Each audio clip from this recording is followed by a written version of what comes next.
नमस्कार दोस्तों, Satyavir Saran YouTube channel पर आपका हार्दिक स्वागत है। आज अपन पढ़ेंगे कक्षा 11 के भौतिक भूगोल के मूल सिद्धांत का 7वां चैप्टर, जिसका नाम है भू आकृतियां तथा उनका विकास। देखिए, सबसे पहले अपने को देखना है कि भू आकृति कारक कितने हैं और कौन कौन से हैं। यानी कि ये भू आकृति कारक है ना, यही भू आकृति का निर्माण करते हैं। ठीक है, तो भू आकृति कारक कौन कौन से हैं, कितने हैं, कौन कौन से हैं? प्रवाहित जल, भौम जल, यानी कि भूमि के अंदर जो जल है ना, वो भौम जल, हिमनद, तरंग और पावने। ठीक है, तो प्रवाहित जल, भौम जल, हिमनद, तरंगे और पावने। इस चैप्टर में अपन इन सभी के बारे में आगे विस्तार से पढ़ेंगे।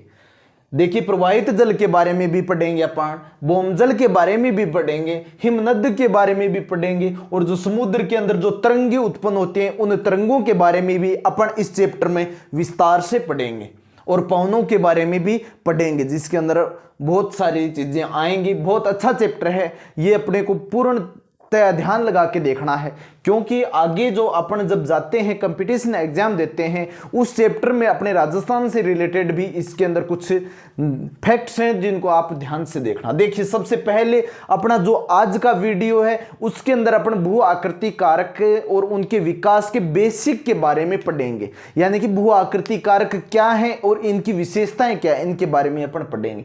यदि अपन ये आसानी से समझ गए तो अपन आगे का चैप्टर बढ़िया तरीके से सीख लेंगे। देखिए, भू आकृति किसे कहते हैं? पृथ्वी के छोटे से मध्यम आकार के भूखंड को भू आकृति कारक कहते हैं। यानी कि पृथ्वी का छोटे से लेकर के मध्यम आकार का, छोटे से लेकर के मध्यम आकार के भूखंड को भू आकृति कारक कहते हैं। भूखंड या स्थलखंड एक ही बात है। ठीक है, तो याद रहना चाहिए कि पृथ्वी का जो छोटे से मध्यम आकार का जो भी भूखंड है ना, उसको भू आकृति कारक कहते हैं। अब भू आकृति का निर्माण कैसे होता है?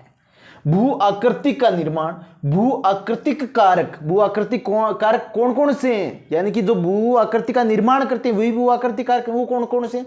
प्रवाहित जल, भौम जल, हिमनद, तरंगे और पावने। ये क्या करते हैं? भू आकृति का निर्माण भू आकृतिक कारकों के द्वारा, ध्यान से देखना, भू आकृतिक कारकों के द्वारा अपर्दन व निक्षेपण के फलस्वरूप होता है। यानी कि ये जो प्रवाहित जल है, भौम जल है, हिमनद है, तरंग है, व पवन है, ये क्या करते हैं? पहले अपर्दन करते हैं। अपर्दन किसे कहते हैं? कि टूटना। किसी भी कोई भी पहाड़ी है, कोई भी चट्टान है, वो अपने स्थान से टूटती है, उसे क्या कहते हैं? अपर्दन। तथा निक्षेपण, वापस जमना। तो पहाड़ी, किसी भी पार्ट का भूभाग का टूटना और वापस जमना, किन की वजह से? भू आकृतिक कारकों की वजह से।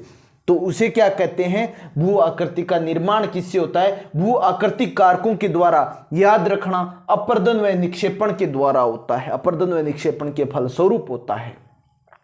भू आकृति की परिभाषा हो गई, भू आकृति के कारक हो गए, 5 कारक हैं। अब है भूदृश्य। भूदृश्य किसे कहते हैं? बहुत सी भू आकृतियां मिलकर भूदृश्य बनाती हैं।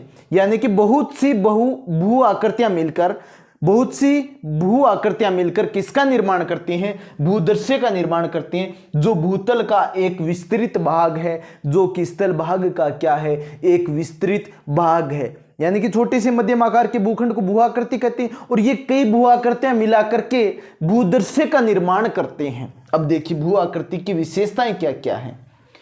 प्रत्येक भू आकृति की अपनी आकृति होती है। प्रत्येक भू आकृति की एक निश्चित आकृति होती है, एक आकार होता है और एक पदार्थ होता है, जो निश्चित प्रक्रियाओं एवं उनके कारकों के द्वारा निर्मित होते हैं। यानी कि जो भू आकृति है ना, उसकी एक निश्चित आकृति होती है, एक आकार होता है और एक पदार्थ होता है, जो किनके द्वारा निर्मित होता है?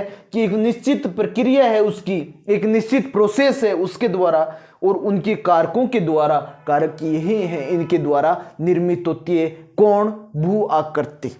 ठीक है, अब आगे वाली विशेषता देखिए कि जलवायु में परिवर्तन और वायु राशि के लंबवत एंड क्षैतिज संचलन के कारण भू आकृति निर्माण की प्रक्रिया बदल जाती है, जिससे भू आकृतियों में परिवर्तन होते हैं। यहां अपने को देखना है कि भू आकृतियों में परिवर्तन किसकी वजह से होता है, यानी कि कोई भी भू आकृति है उसके अंदर, कोई भी भूमि की आकृति है उसके अंदर परिवर्तन किसकी वजह से होता है। देखिए इसके अंदर अपने हैं कि जलवायु में परिवर्तन हो रहा है, ठीक है, या किस में हो रहा है, वायु राशि के लंबवत, वायु राशि के लंबवत परपेंडिकुलर व क्षैतिज संचलन है ना। इस प्रकार से आड़ा संचलन के कारण भू आकृति के निर्माण की प्रक्रिया बदल जाती है, भू आकृति जिस निर्माण की प्रोसेस चेंज हो जाती है, जिससे भू आकृति में परिवर्तन होने लगता है। तो एक तो जलवायु में परिवर्तन के कारण, एक वायु राशि के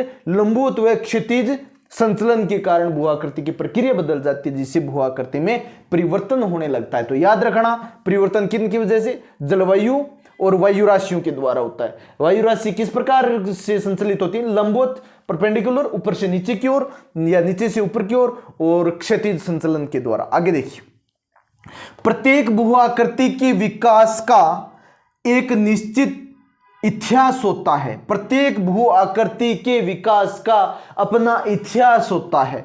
प्रत्येक कोई भी भू आकृति उसके निर्माण का, विकास का एक इतिहास होता है तथा समय के साथ उसमें परिवर्तन होता है।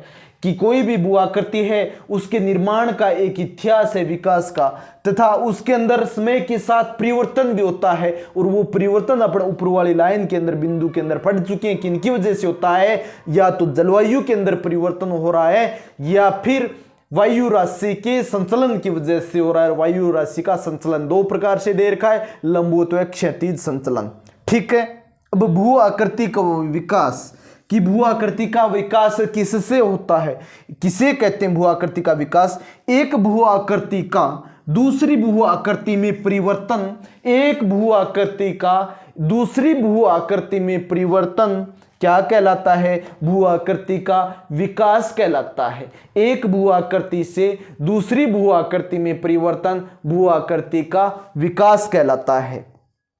आगे देखिए, स्थल रूप के विकास की अवस्थाएं, स्थल रूप के विकास के तीन अवस्थाएं हैं, युवावस्था, प्रौढ़ावस्था व वृद्धावस्था। ये स्थल रूप के विकास की तीन अवस्थाएं हैं।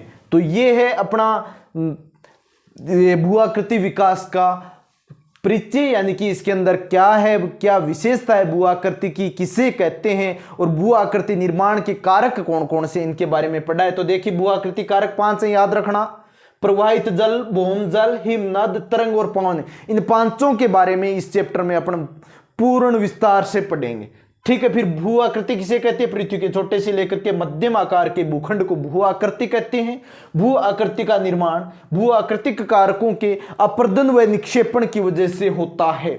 भूदृश्य किसे कहते हैं, कि जो भू आकृतियां हैं, कई भू आकृतियां मिलकर के भूदृश्य का निर्माण करती हैं, जो भूतल का एक विस्तृत भाग होता है। भू आकृतियों की विशेषता क्या है, कि प्रत्येक भू आकृति की अपनी एक निश्चित आकृति, आकार, पदार्थ होते हैं, जो निश्चित प्रक्रिया उनके कारकों के द्वारा निर्मित होता है, ठीक है। आगे वाली विशेषता है, जलवायु में परिवर्तन तथा वायु राशि के लंबवत व क्षैतिज संचलन के कारण भू आकृतियों की निर्माण की प्रक्रिया बदल जाती है।